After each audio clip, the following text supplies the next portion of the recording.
मानिए कि कोई नहीं देखता है, ये जनता है जो सब जानती है। आने वाले चुनाव में आपको मालूम पड़ेगा। हमारे मुख्यमंत्री केजरीवाल साहब,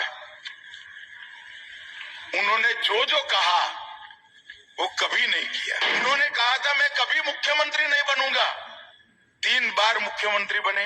उन्होंने पूरी चुनाव कांग्रेस के भ्रष्टाचार के खिलाफ लड़े। आज मोदी जी के सामने लड़ने के लिए कांग्रेस की गोदी में बैठकर कांग्रेस के भ्रष्टाचार की वाहवाही। शीला दीक्षित के खिलाफ भ्रष्टाचार पे कदम उठाएंगे। अब तक चुप्पी साधे हुए हैं और शीला जी की भ्रष्टाचारी कांग्रेस पार्टी के साथ आपने गठबंधन कर दिया। राजनीति में मित्रों 2 प्रकार के लोग होते हैं, एक जो कहते हैं वो करते हैं और दूसरे प्रकार के लोग होते हैं कहते हैं उससे बिल्कुल उल्टा करते हैं। अब दिल्ली में ही दोनों प्रकार के लोग हैं। नरेंद्र मोदी जी है जो कहते हैं वो करते हैं और एक ही टर्म में पूरा कर कर छोड़ते हैं, और दूसरी ओर हमारे मुख्यमंत्री केजरीवाल साहब, उन्होंने जो जो कहा वो कभी नहीं किया। मैं जरा आज उनको याद कराना चाहता हूं। मैं उस वक्त दिल्ली में ही रहता था, अन्ना का आंदोलन चल रहा था। मंच पर से बड़े जोर जोर से कहते थे कि हम कभी राजनीति में नहीं जाएंगे, हमारा भरोसा करिए।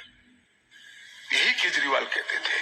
और 26 नवंबर 2012 को उन्होंने अपनी राजनीतिक पार्टी बना दी। अन्ना बेचारे वहीं के वहीं बैठे हैं और वो मुख्यमंत्री बन गए। बोले उन्होंने कहा था मैं कभी मुख्यमंत्री नहीं बनूंगा, 3 बार मुख्यमंत्री बने। उन्होंने पूरी चुनाव कांग्रेस के भ्रष्टाचार के खिलाफ लड़े। आज मोदी जी के सामने लड़ने के लिए कांग्रेस की गोदी में बैठकर कांग्रेस के भ्रष्टाचार की वाहवाही करें। हलफनामे में कहा था कि हम वीवीआईपी की सुविधाएं नहीं लेंगे।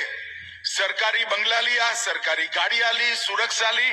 बंगला लिया तो लिया, शीला दीक्षित जी ने बिचारी ने जो बनाया हुआ था वो बंगले को बुलडोजर से तोड़कर एक शीश महल बनाया, करोड़ों रुपए का खर्चा कर। केजरीवाल जी जरा आप याद करिए, आपने क्या कहा था? जन लोकपाल के लिए आपने आंदोलन किया था, उसकी धज्जियां उड़ाने का काम किया। शीला दीक्षित के खिलाफ भ्रष्टाचार पे कदम उठाएंगे। अब तक चुप्पी साधे हुए हैं और शीला जी की भ्रष्टाचारी कांग्रेस पार्टी के साथ आपने गठबंधन कर दिया और आज दिल्ली में फिर से एक बार आप भ्रष्टाचार की गंगा बहाने का काम किया।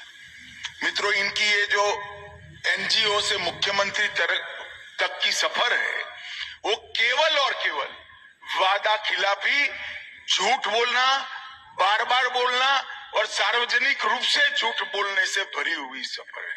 और उनके भ्रष्टाचार के लिए भी आज कांग्रेस पार्टी के भ्रष्टाचार की हम बात करते हैं।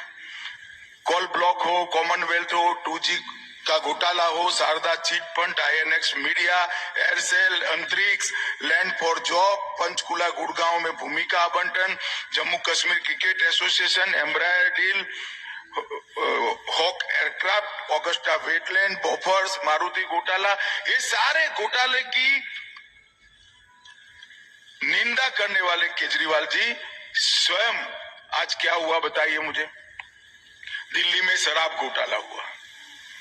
ये शराब घोटाले में मुझे एक बात पर दिल्ली वासियों का खास ध्यान दिलाना है। पहली बार देश में ऐसा हुआ है कि किसी राज्य का शिक्षा मंत्री शराब घोटाले में जेल में गया है।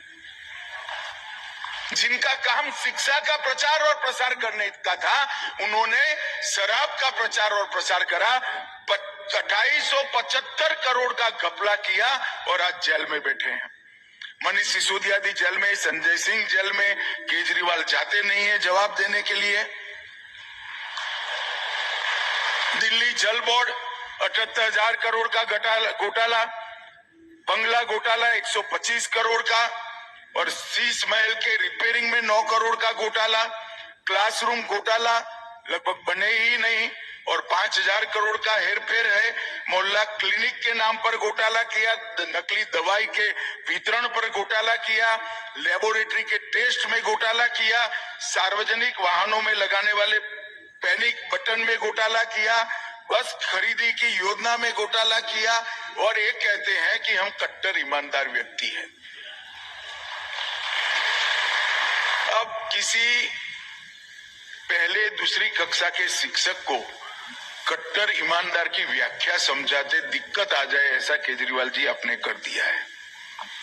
इतने सारे घोटालों की सीरीज दिल्ली में की है, और अब वो राष्ट्रीय चुनाव लड़ने के लिए अंत में कांग्रेस की गोदी में बैठ गए, जिस कांग्रेस को गाली बोलकर अब सत्ता पर आए तो दिल्ली की जनता को कहा था हम भ्रष्टाचार से मुक्त करेंगे। आपने तो स्वयं भ्रष्टाचार किया ही किया, इसके साथ में कांग्रेस के भ्रष्टाचार को एक्नॉलेज करने का काम भी केजरीवाल जी आप कर रहे हो। आप ऐसा मत मानिए कि कोई नहीं देखता है, ये जनता है जो सब जानती है।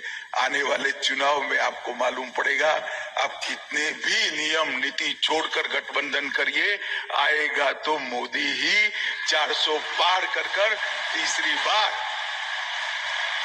मोदी जी देश के प्रधानमंत्री बनने वाले हैं। मैं पूरे देश का